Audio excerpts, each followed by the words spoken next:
Assalamualaikum warahmatullahi wabarakatuh. Kepada yang terhormat Bapak Desyandri MPD selaku dosen pembimbing tutorial mata kuliah Bahasa Indonesia, serta teman-teman Universitas Terbuka.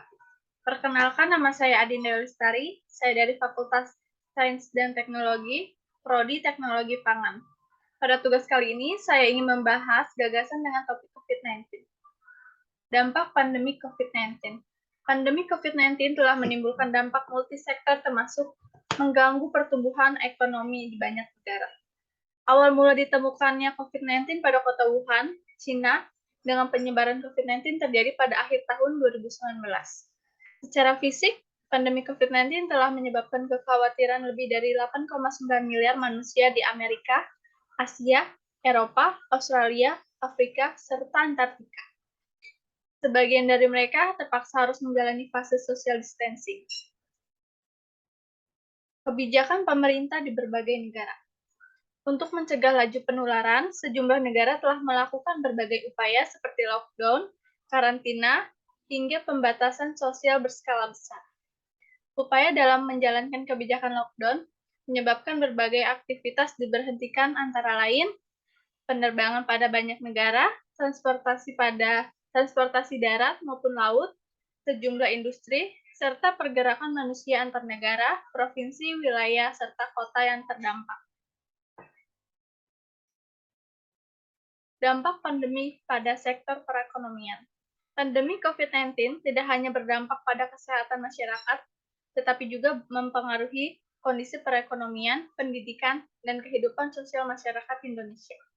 Menurunnya berbagai aktivitas berdampak pada kondisi sosial ekonomi masyarakat, khususnya masyarakat rentan dan miskin. Pandemi ini telah berdampak besar bagi perekonomian dunia dan negara-negara yang terdampak, seperti ancaman resesi yang sudah ada di depan mata, imbasnya juga dialami oleh Indonesia. Sektor yang terkena dampak selama pandemi COVID-19 adalah transportasi, pariwisata, perdagangan, kesehatan, dan sektor lainnya.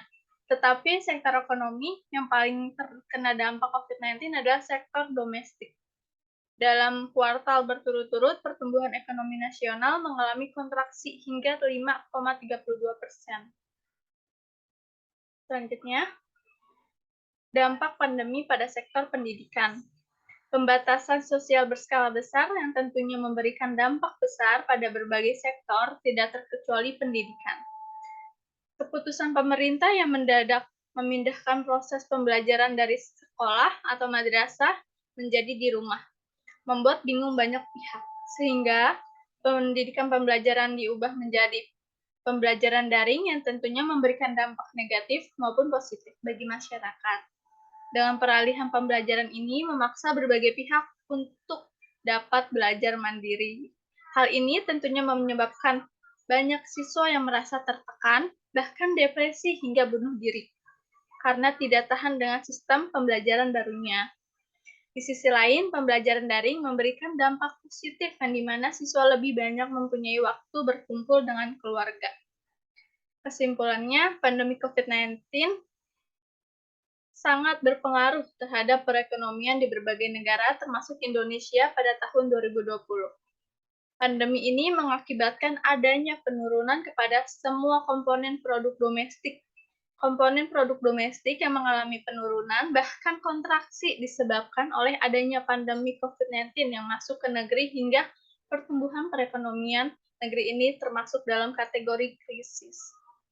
Namun saat ini semakin membaik karena adanya rancangan kebijakan dari pemerintah. Seperti Indonesia mengalami pertumbuhan ekonomi sepanjang tahun 2021 yang lebih tinggi dibandingkan tahun 2020 yang sangat mengalami kontraksi. Sekian pembahasan dari saya, kurang lebihnya mohon maaf. Wassalamualaikum warahmatullahi wabarakatuh.